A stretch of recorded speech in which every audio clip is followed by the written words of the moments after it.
जय हिंद दोस्तों, welcome to the सरकारी जॉब। आज की क्लास में हम डिस्कस करेंगे वही आपके मोटर वाहन अधिनियम मोटर व्हीकल एक्ट से रिलेटेड क्वेश्चन हमने पिछली क्लास में भी डिस्कस किए थे। जो भी candidate BRO border road organisation में ड्राइवर की पोस्ट पे अप्लाई किया है और उसकी प्रिपरेशन कर रहे हैं, अदर किसी भी आप डिपार्टमेंट में ड्राइवर की पोस्ट पे अप्लाई करते हो तो वहां आपको इससे रिलेटेड क्वेश्चन पूछे ही जाते हैं। तो यह हमारी सेकेंड क्लास है उसकी। वैसे हमने पहले भी आपकी क्लासेस आदि करवाई है, लेकिन ये आपकी मोटर व्हीकल एक्ट की सेकेंड क्लास है। आज की क्लास में भी हम मोस्ट इंपॉर्टेंट क्वेश्चनों को डिस्कस करेंगे। सभी क्वेश्चन आपके लिए महत्वपूर्ण रहेंगे क्योंकि कोई भी क्वेश्चन आपको पूछा जा सकता है। एग्जामिनर का कोई भरोसा नहीं होता कि आपको कौन सी धारा से क्वेश्चन पूछ जाए, कौन से एक्ट से क्वेश्चन पूछ ले। तो चलिए हम क्लास को स्टार्ट करते हैं। जो कैंडिडेट नए जुड़े हो, अभी तक जिन्होंने चैनल को सब्सक्राइब नहीं किया है, चैनल को सब्सक्राइब करके बेल आइकन को ऑन कर दीजिएगा। साथ ही साथ सभी लोग वीडियो को लाइक कीजिए। आप जितना ज्यादा लाइक करोगे, कंटिन्यूसली मैंने जैसा आपको बोला था आपको क्लासेस प्रोवाइड कराऊंगा। और एक चीज मैं यहाँ पे आपको बताना चाहूंगा कि आपकी जो ई बुक है, यहाँ पर जो स्क्रीन पर आपको ई बुक दिखाई दे रही है, इसमें कंप्लीट कोर्स है आपका। सभी ऑब्जेक्टिव टाइप क्वेश्चन आपको मिल जाएंगे। अगर आप थ्योरिकल पढ़ना चाहते हो तो ऊपर के पेज आपको पूरे पहले थ्योरिकल मिलेंगे, उसके बाद आपको पूरे ऑब्जेक्टिव टाइप क्वेश्चन मिल जाएंगे। इसमें आपका कंप्लीट कोर्स है, चाहे वह इंजन से रिलेटेड क्वेश्चन आए किसी भी टॉपिक के, चाहे वो मोटर वाहन अधिनियम यातायात सुरक्षा से क्वेश्चन आ जाए, आपको चिन्हों से क्वेश्चन आ जाते हैं कि निषेधात्मक चिन्ह कौन सा है, या एरो हेड दे के पूछा जाएगा कि यह क्या इंगित कर रहा है, या रोड सेफ्टी से रिलेटेड पुलिस के हाथ को दर्शाया जाता है, वहां से आपको क्वेश्चन बनते, सब क्वेश्चन आपको मिलेंगे। इसके अलावा ही आपको ये टेक्निकल हो गया, आपको नॉन टेक में आता है जनरल अवेयरनेस। इसके अंतर्गत आपको जीके पूछा जाता है, स्टैटिक जीके प्योर, और आपको करंट अफेयर पूछा जाता है। तो वह भी क्वेश्चन है 2024 के टॉप 500 करंट अफेयर के क्वेश्चन विथ उसके एनालिसिस सहित आपको वहां पर मिल जाएंगे। तो यह PDF फॉर्म में रहेगी। इसका लिंक आपको इसी वीडियो के डिस्क्रिप्शन बॉक्स में मिल जाएगा, और इसी के साथ में वहां पर व्हाट्सअप नंबर भी मिलेगा। आपकी कोई क्यूरीज हो तो आप डायरेक्टली व्हाट्सअप पर मैसेज कीजिएगा, कॉल मत कीजिए।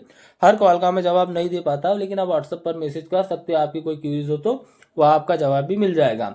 कंप्लीट कोर्स है, एग्जाम ओरिएंटेड क्वेश्चन है। खास तौर पे BRO जिस लेवल के क्वेश्चन पूछता है वैसे ही है।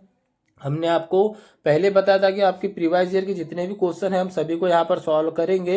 तो जैसे ही मोटर व्हीकल एक्ट की 2-4 क्लासेस हो जाती है, उसके बाद में हम फिर से आपके प्रीवियस ईयर क्वेश्चन और टेक्निकल क्वेश्चन सभी को डिस्कस करेंगे, करंट अफेयर आदि सब कुछ।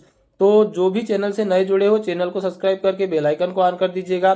साथ ही साथ मेरी हम्बल रिक्वेस्ट रहेंगी आप सभी से कि सभी लोग एक बार वीडियो को लाइक भी जरूर कीजिएगा। तो चलो क्लास को आगे बढ़ाते हैं। यहाँ पर देखिए फर्स्ट आपका क्वेश्चन रहेगा 21 नंबर का। 20 क्वेश्चन हमने इससे पिछली वाली क्लास में डिस्कस किए थे, जिन्होंने नहीं देखी वो एक बार देख लीजिएगा। क्या है क्वेश्चन की ड्राइविंग लाइसेंस या लर्नर लाइसेंस का कोई भी धारक इसे किसी अन्य को उपयोग करने की अनुमति नहीं देगा। किसे नहीं देगा? क्या पुलिस को अनुमति नहीं देगा, या किसी व्यक्ति को नहीं देगा, या A और B दोनों को, या इनमें से कोई नहीं? तो कोई भी ड्राइविंग लाइसेंस धारक इन दोनों को अनुमति नहीं दे सकता है। A और B आपका जो है करेक्ट आंसर रहेगा। C यहाँ पर आपका करेक्ट आंसर है। इजी क्वेश्चन था, इतना तो आप सभी को पहले से पता होगा ही।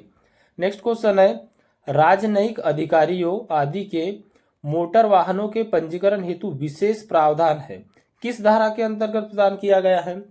तो जो राजनीतिक अधिकारी आदि होते हैं, इनके जो मतलब कि गवर्नमेंट व्हीकल्स कुल मिला के आप कह सकते हो, यह होते हैं किस धारा के अंतर्गत प्रदान किया गया है? तो इसका जो करेक्ट आंसर रहेगा वह रहेगा आपका धारा 42। ऑप्शन नंबर A जो है आपका राइट आंसर यहाँ पर हो जाएगा। चलिए नेक्स्ट क्वेश्चन देखिए। अगला क्वेश्चन है आपका, बीमारी या विकलांगता के आधार पर ड्राइविंग लाइसेंस रद्द करने का प्रावधान किस धारा के अंतर्गत है? बीमारी या विकलांगता के आधार पर क्या धारा 15 के अंतर्गत आपका ड्राइविंग लाइसेंस रद्द किया जा सकता है? ऑप्शन B है धारा 16, ऑप्शन C है धारा 17, और ऑप्शन D है आपका धारा 18। तो बताइए आपका करेक्ट आंसर क्या होगा? तो इसका करेक्ट आंसर आ जाएगा धारा 16 के अंतर्गत ऑप्शन नंबर B। देखिए आपको मैंने बताया था पिछले वीडियो में भी कि 2019 में मोटर वाहन अधिनियम में कुछ संशोधन हुए थे, लेकिन अधिकतर प्रावधान जो है 1988 की धारा मोटर वाहन अधिनियम से आपको क्वेश्चन बनते हैं। तो आपको दोनों चीजें करना है। यहाँ पर जो प्रावधान किए गए थे, अधिकतर पेनाल्टीज आदि जो लगती है उसमें यहाँ पर इंक्रीज किया गया था पेनाल्टीज आदि को। तो वह भी हम एक क्लास में पूरे डिस्कस करेंगे कि जैसे मान लीजिए पहले 100 रुपये अगर मान लीजिए हेलमेट पे लगते तो अभी 1000 कर दिया गया है। वैसे मतलब पेनाल्टीज बढ़ाई गई है। मैं यहाँ पर फॉर एग्जाम्पल आपको बता रहा हूँ। तो हमारा correct answer option number B था, राइट। तो चलिए अगला क्वेश्चन देखिए, 24 नंबर का क्वेश्चन है आपका। सड़क पर आ रही बस, क्वेश्चन को समझिएगा ध्यान से, मोस्ट इंपॉर्टेंट क्वेश्चन है यहाँ पे।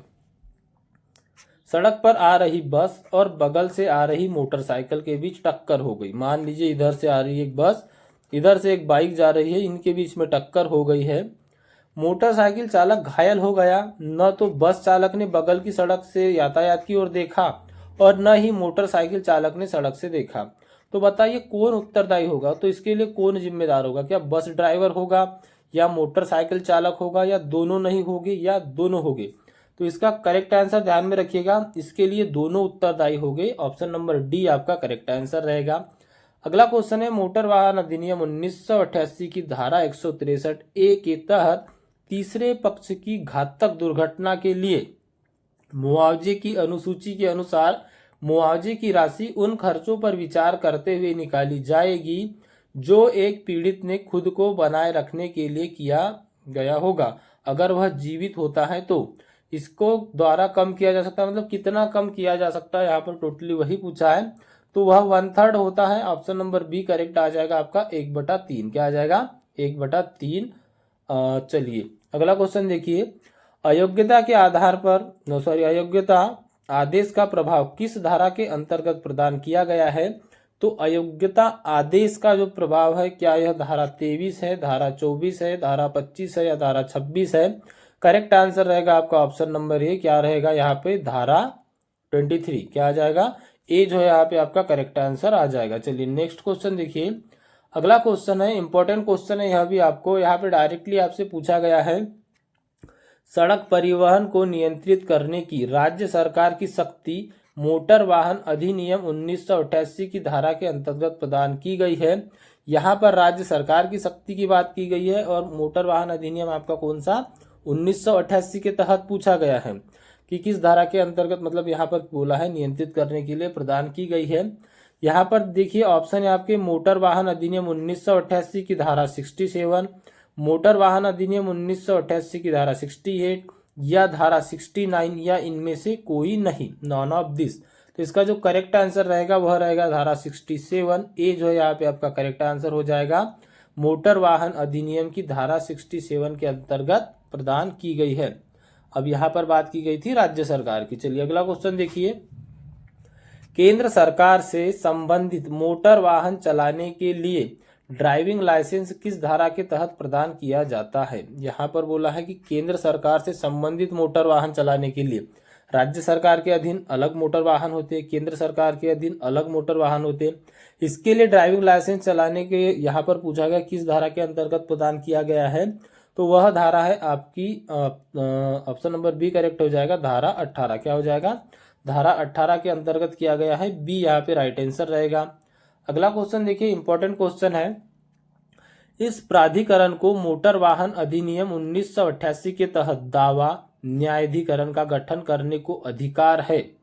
अब यहाँ बोला है किस प्राधिकरण के अंतर्गत जो है मोटर वाहन अधिनियम की धारा 1988 के तहत दावा न्यायाधिकरण का गठन करने का अधिकार है।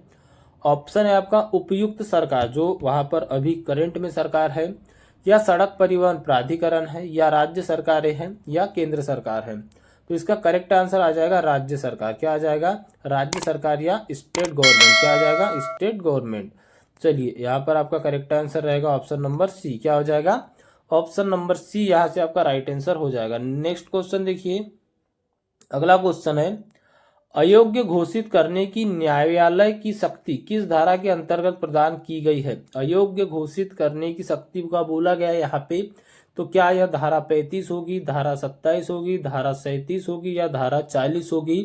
तो यह हो जाएगी आपकी धारा 35। ऑप्शन नंबर ए जो है यहाँ पे आपका करेक्ट आंसर रहेगा। क्या रहेगा?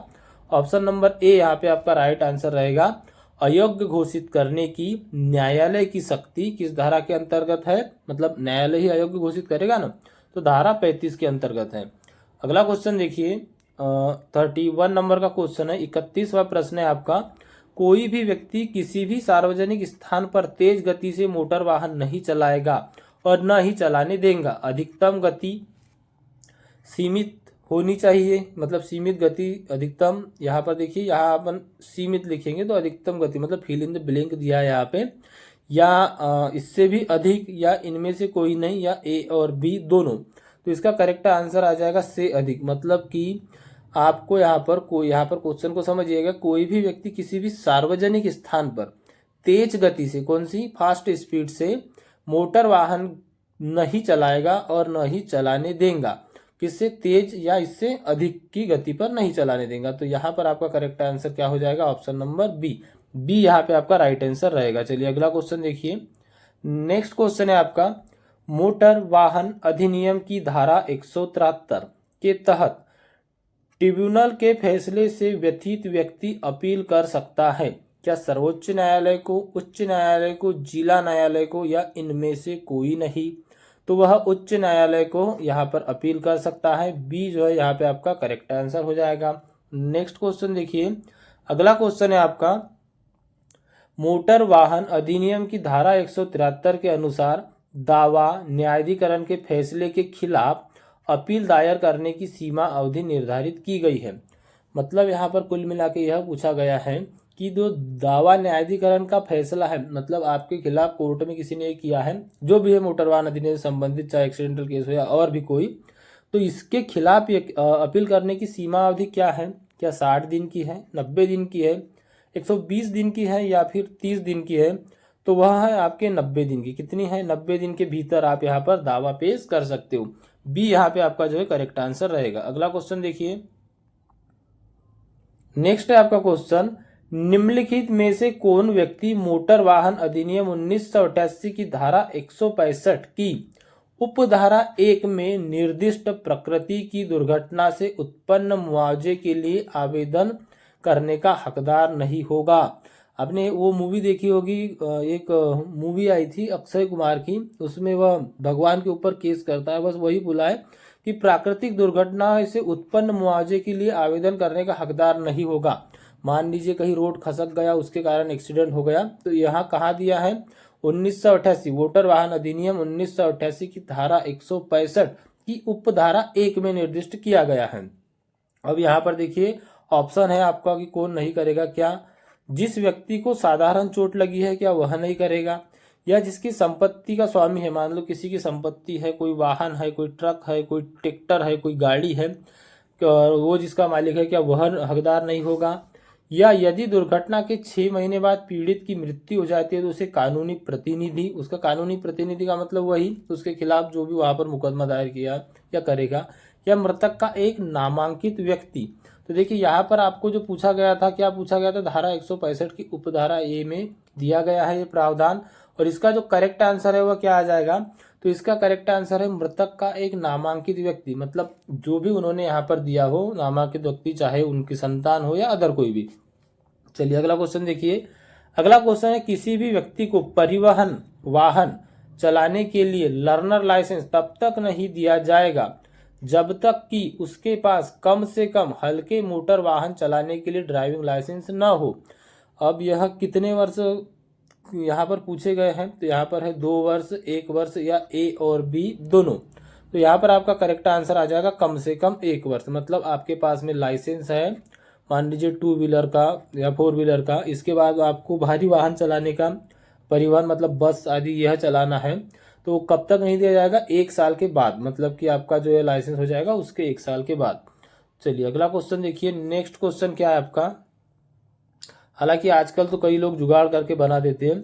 अगला क्वेश्चन है, मोटर वाहन अधिनियम 1988 की धारा 67 प्रदान करती है। क्या प्रदान करती है मोटर वाहन अधिनियम की धारा 67? तो यह प्रदान करती है, क्या प्रदान करती है कि सड़क परिवहन को नियंत्रित करने की राज्य सरकार की शक्तियां, सड़क परिवहन जो होता है इसको नियंत्रित करने की राज्य सरकार के पास क्या क्या प्रावधान है और क्या क्या शक्तियां है। तो डी यहाँ पे आपका जो है करेक्ट आंसर हो जाएगा। नेक्स्ट क्वेश्चन देखिए।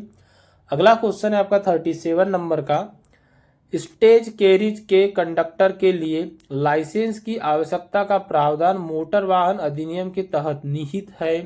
क्या धारा 28 में है, 29 में है, 39 में है या 42 में है? तो इसका करेक्ट आंसर आ जाएगा धारा 29। बी यहाँ पे आपका जो है राइट आंसर हो जाएगा। चलिए अगला क्वेश्चन देखिए। नेक्स्ट क्वेश्चन है आपका, ड्राइविंग लाइसेंस के नवीनीकरण के लिए आवेदन ऐसे फॉर्म में किया जाएगा और ऐसे दस्तावेज के साथ किया जाएगा जो निर्धारित किए जा सकते हैं। क्या राज्य सरकार के द्वारा निर्धारित किए जा सकते हैं, केंद्र सरकार के द्वारा निर्धारित किए जा सकते हैं, या ए और बी दोनों, या इनमें से कोई नहीं। तो इसका करेक्ट आंसर आ जाएगा ऑप्शन नंबर बी। कौन निर्धारित करेगा कि कौन कौन से दस्तावेज आपको लगेंगे? केंद्र सरकार करेगी, सेंट्रल गवर्नमेंट। कौन करेगी? सेंट्रल गवर्नमेंट करेगी। तो बी यहाँ पे आपका करेक्ट आंसर हो जाएगा। नेक्स्ट क्वेश्चन है, और यह हमारा आज का सेकेंड लास्ट क्वेश्चन रहेगा। इसके बाद हम अगली क्लास में क्वेश्चन डिस्कस करेंगे। क्वेश्चन है आपका, मोटर वाहन अधिनियम निम्नलिखित में से किस मामले में सुप्रीम कोर्ट की संवैधानिक पीठ ने निर्देश दिया है कि पारंपरिक मद अर्थात राज्य की हानि, कंसोर्टियम की हानि और फडलर व्यय रुपए होना चाहिए 1500 रुपए, 15,000 रुपए, 40,000 रुपए, और दावा मामले में मुआवजे के आकलन के लिए क्रमशः यहाँ पर देख सकते हो 15,000 रुपए। अब यह किसने किया है? तो यहाँ पर देखिए, आपको यहाँ पर नाम दिए है नेशनल इंश्योरेंस कंपनी बनाम प्रणय सेठी, या राजेश एवं अन्य बनाम राजवीर सिंह एवं अन्य, या जीजू कुरविला और अन्य बनाम कुंजुनजम्मा मोहन और अन्य, या नेशनल इंश्योरेंस कंपनी लिमिटेड बनाम पुष्पा। तो इसका जो करेक्ट आंसर है वह क्या रहेगा? वह है आपका नेशनल इंश्योरेंस कंपनी बनाम प्रणय सेठी। ए जो है यहाँ पे आपका करेक्ट आंसर हो जाएगा। अगला क्वेश्चन है आपका, इंपॉर्टेंट क्वेश्चन है यह भी। इसमें आपसे पूछा गया है, मोटर वाहन अधिनियम की धारा 166 के तहत एक आवेदन में दावेदारी को लगी चोट के कारण मुआवजे के लिए मात्रा का निर्धारण किस आधार पर किया जा सकता है? मतलब किसी को चोट लग गई हो तो उसकी मतलब कितनी % चोट लगी है तो क्या होगा, मतलब मुआवजा बोले और भी कुछ, तो किसके आधार पर किया जा सकता है? ऑप्शन है आपके केवल संचरित सूत्र के, मतलब बताया है, देखा है या पूछा है उसके आधार पे, या संचरित सूत्र का उपयोग बिल्कुल नहीं किया जाएगा। सी ऑप्शन क्या है आपका? दावेदार के व्यवसाय, क्या बोला है? दावेदार के व्यवसाय के संदर्भ के बिना चिकित्सा प्रमाण पत्र में विकलांगता का प्रतिशत दिखाया गया है, मतलब कितना हैंडीकेप हो चुका है इसके द्वारा, या अन्य कारणों के अलावा एक दिशा निर्देश के रूप में संचरित सूत्र का उपयोग करके। तो देखिए इसका जो करेक्ट आंसर है वह क्या आ जाएगा? केवल संचरित सूत्र द्वारा, मतलब जो भी वहां पे तत्काल में जो थे उनके द्वारा। अब मैं आपको यहाँ पर एक क्वेश्चन दे रहा हूँ, इसका आपको कमेंट बॉक्स में कमेंट आंसर देना है। इसको हम कल डिस्कस करेंगे। क्वेश्चन है आपका, भारी यात्री मोटर वाहन चलाने के लिए क्या शर्तें हैं? भारी यात्री मोटर वाहन चलाने के लिए क्या शर्तें हैं? ऑप्शन है आपका नंबर 1, हल्के मोटर वाहन चलाने के लिए कम से कम 1 वर्ष का ड्राइविंग लाइसेंस होना चाहिए। दूसरा है आपका, हल्के मोटर वाहन चलाने के लिए कम से कम 2 साल का ड्राइविंग लाइसेंस होना चाहिए। तीसरा ऑप्शन है आपका, मध्यम यात्री मोटर वाहन चलाने के लिए कम से कम 1 वर्ष का ड्राइविंग लाइसेंस होना चाहिए।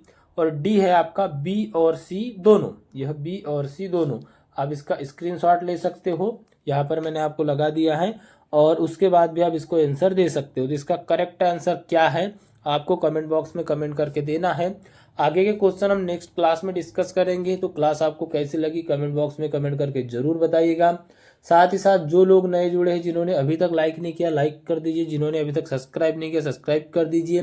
टेलीग्राम ग्रुप और व्हाट्सएप ग्रुप बना हुआ है, आपको लिंक डिस्क्रिप्शन में मिल जाएगी, उसको भी ज्वाइन कर लीजिए, ताकि वहाँ जो भी कंटेंट आपको रहता है वहाँ पर मिल जाता है। और भी कोई इन्फॉर्मेशन है, जैसे कोई नोटिफिकेशन आता है तो हम वहाँ पर शेयर कर दे, चाहे आपको वीडियो बना के बताया हो या ना बताया हो। तो आज की क्लास को यही एंड करते हैं। अपनी प्रैक्टिस बेहतरीन कीजिए, क्योंकि कभी भी यहाँ पर बीआरओ की एग्जाम डेट आ जाएगी और उतने जल्दी आपसे कवर अप होगा नहीं। आपकी ई बुक है, वहाँ पर आपका सारा कंटेंट है। इसके साथ साथ मैं आपको क्लासेस तो प्रोवाइड करा ही रहा हूँ। तो मिलते हैं अगले वीडियो में, तब तक